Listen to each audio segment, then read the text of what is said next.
Good day, everyone. I am here to discuss my assigned topic. In the world of project management, change is inevitable as a project progress, modifications, and updates become necessary. This is where the change lags come into play. So, what is the change lag? The change lag in the project management is a document or records that tracks any changes made to project scope, schedule, or resources.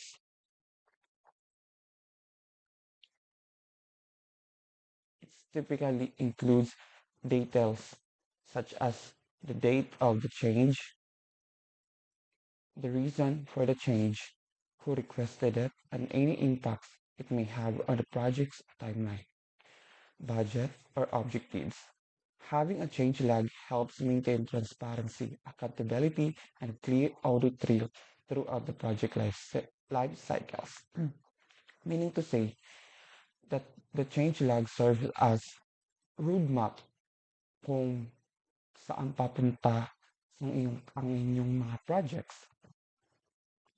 It serves as a detailed journal that records every alteration or adjustments made the project original plan.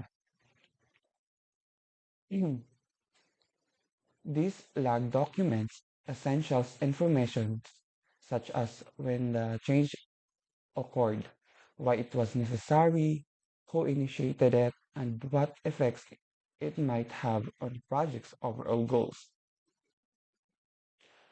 By maintaining the change log, project managers can ensure transparency, hold stakeholders accountable, and provide a clear history of decisions made throughout the project life cycle. Bigyan ko kanina na it serves as a roadmap. Gintatrack gintatrack dito kung pakain or kung ano mga nagbag-o san san development process of what kind of project na inyo ginihimo. Dito ginbubutang kung sino kay naman, then sino naman, and then when siya modify. Yeah, it's modify, the updates, um, the change, and the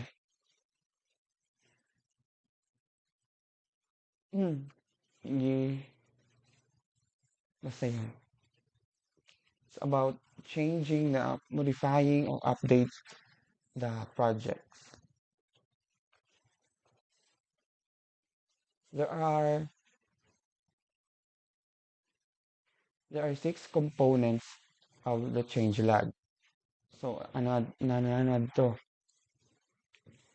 Ang una is the date of change, description of the change, reason for the change, person responsible for the change, impact on the project scope, schedule and resources, status of the change. So in the date of the change, this date when the change was initiated or approved, it helps in tracking the timeline of the change and understand the sequence of events in the project. So gibubutang ngadto kung na ang pagkasunod-sunod ng mga date,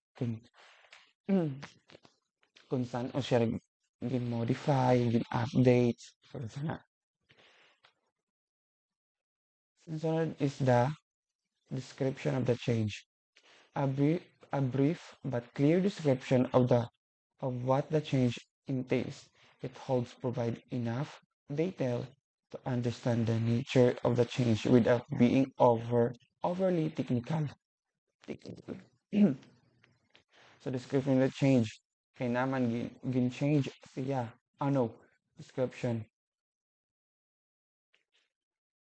It's a brief and clear description kung of what change entails. Kung nano na parts and valuean, parang ganun. Then, reason of the change. An explanation of why the change was necessary or requested. These could include factors such as new requirements, stakeholders' feedback, or unforeseen issues encountered during project execution. So reasons for the change. It's possible na may kinalaman nga di ang mga stakeholders ang mga feedback dira na for example mag-suggest dira sugad sinion balian sugad sini para mas maupay or may mga issues na unforeseen issues encountered project execution throughout the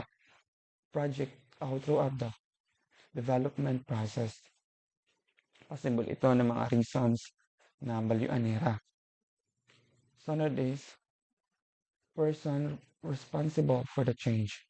The individual or team responsible of proposing, approving, or implementing the change.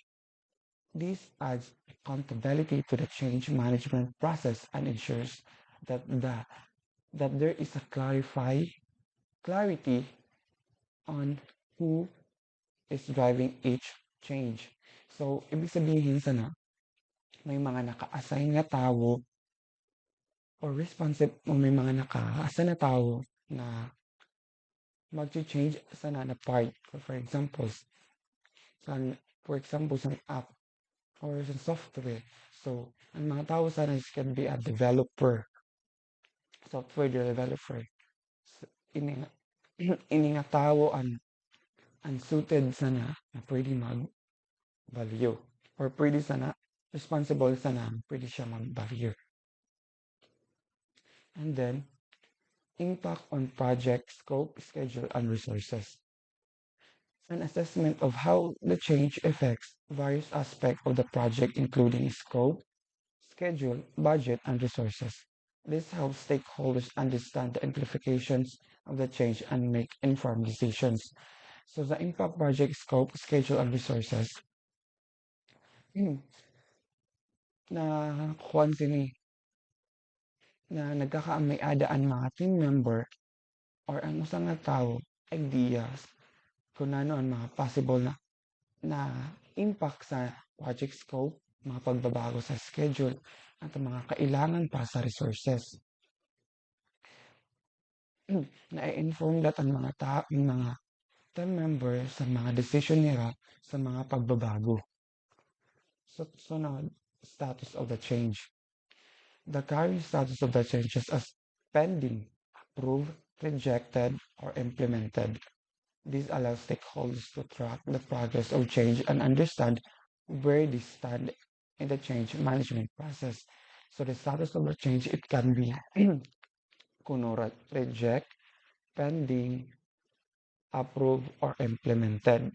So nabutang dito kung ongoing ba ang ini na change or saan o ini or reject or implemented na siya throughout the development process.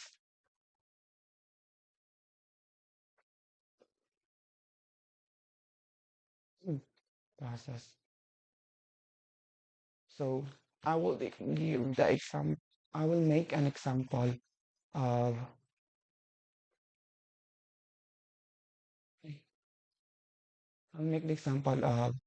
that change lag. So here the example.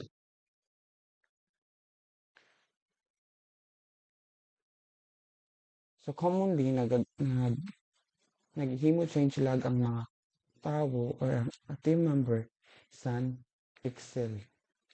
So sa Excel I will example the FB application.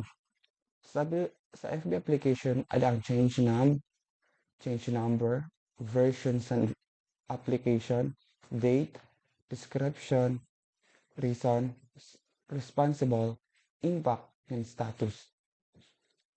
Sa change number, ibubutang natin kung nano siya na number, kung pampira siya number na aton babalyuan. Kunwari, the change number is 1. And then sa version naman, nanong app na version di ba pag sa commonly sa app na is nag-iiba ang iya version kasi kapag itong gin-modify na natin or naka-update na siya tas igawas na nga ni siya kasi ang magiging version niya, ang latest version. Kunwari, ang version sini is 2.0.1. And then sa date naman, i-modify natin is 2023, 2023,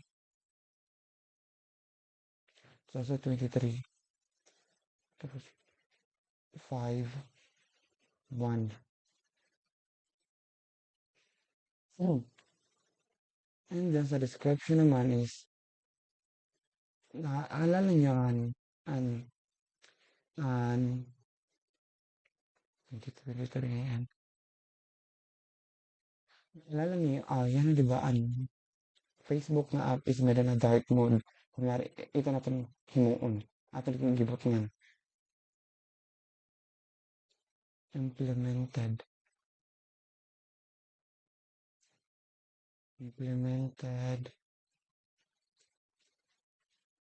dark mode. Ang reason naman is enhance user experience. Sa responsible naman is development. So, responsible sini nga pagbabago as I am development. Sa impact naman, improve. Nanong impact sini na possible na pagbabago? Or nanong impact sini na pagbabago? Improve usability.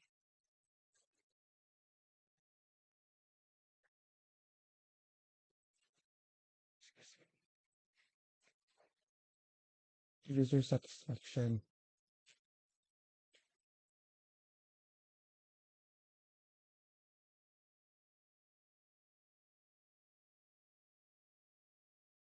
Status naman is implemented. Kumbaga, hihimuon na good. Implemented. Then another example, change number 2, version 2.0.0.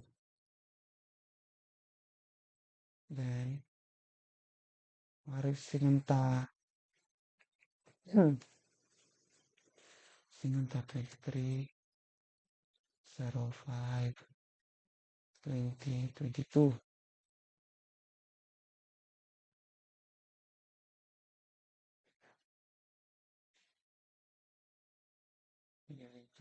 Sinunta added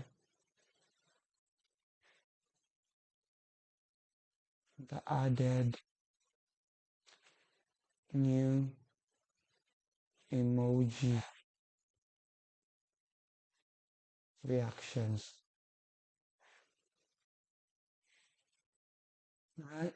Ang care react ba sa Facebook, di ba nagkamera na care react yan na kay apit yun siya sa change lag sa Facebook. Then, address user feedback. So, siguro ang reason siguro naging reason siya is kay ito na, alam mo kasi, pwede na maging reaction natin sa nga post through post natin sa text or sa picture, diba? Nag-care, nag-heart, nag-angry, napapawaw, napapasad. So, actually, ito na mga reaction na pwede natin piliin sa Facebook. Then, dagdagan ni Rasin care reaction. So, responsible naman sini is product team. So, sa impact naman, increase engagement. Tapos, user expression.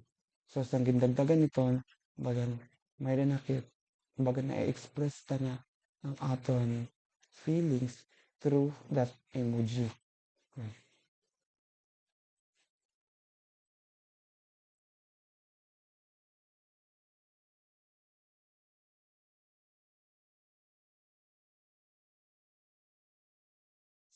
So nga din naman is approve na. Hmm. So ini ang example sa change log sa FB application. Pwede pa ito masunod din magdama pa ito and so on. So it's a continue itong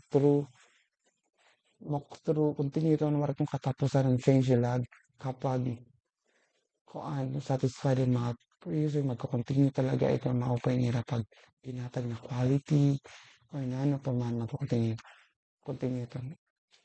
Hindi lang application, pwede himuon change log, pwede lang software, business, and so on.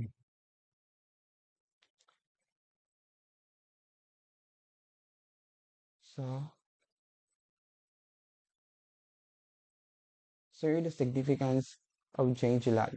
Una, ang transparency. Change log ensures transparency within the project team by maintaining log of all alteration. Everyone in all can easily track changes and understand the project's evolution.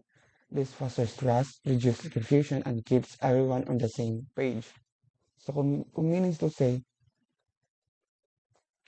so the change log ko no, ang change log ko no, ay nagiging way parang aware ang kada usa kung mapakain sira, kung ano nila himuon, kung ano mga changes na pwede kung ano mga changes na sa era wala na diri makaka-apekto sa nga tanan.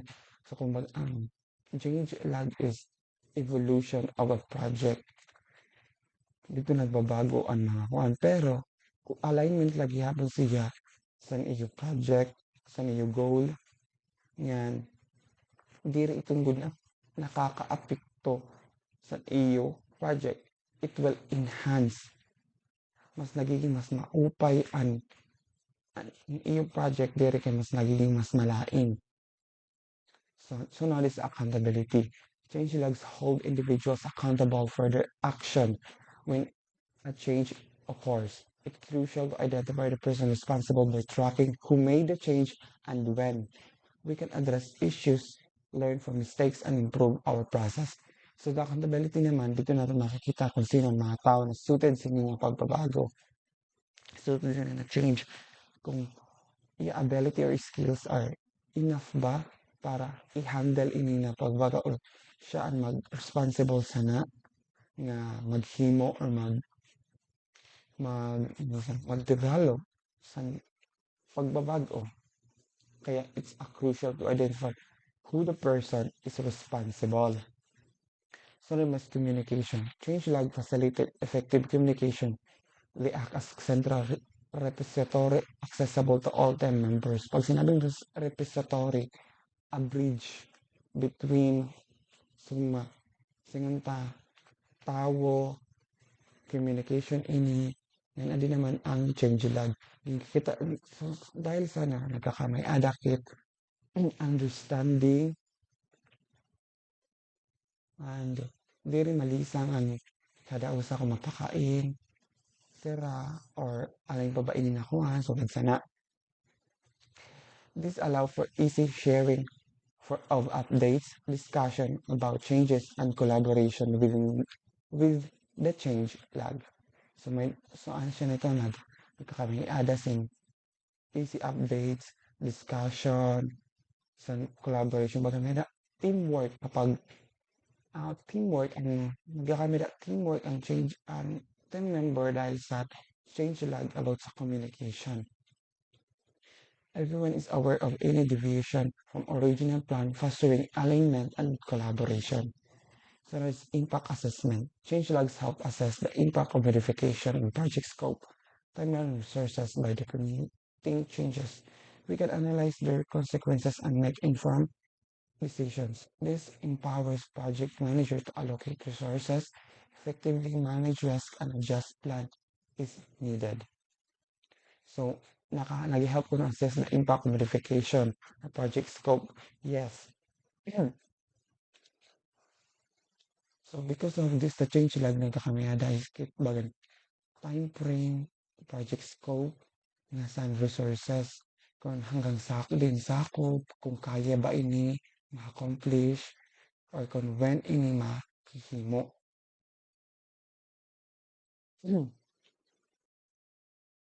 Soon as audit trail. Change log provides an invaluable audit trail.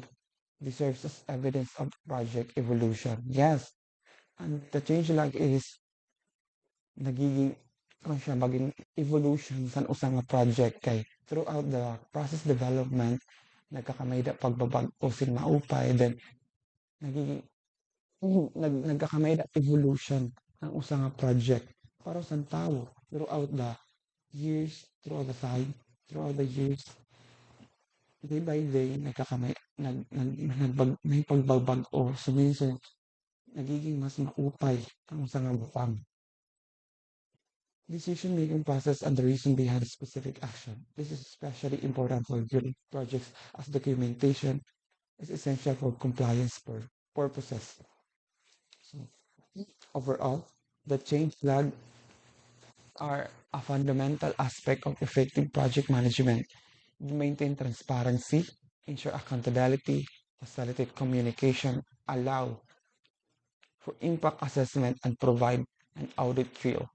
By embracing the change logs, project teams can navigate complexities with confidence. This enables continuous improvement, learning, and successful project delivery. Remember, the dynamic part of project management, change logs are your guiding light. Embrace them and watch your project flourish. That will be all. Thank you.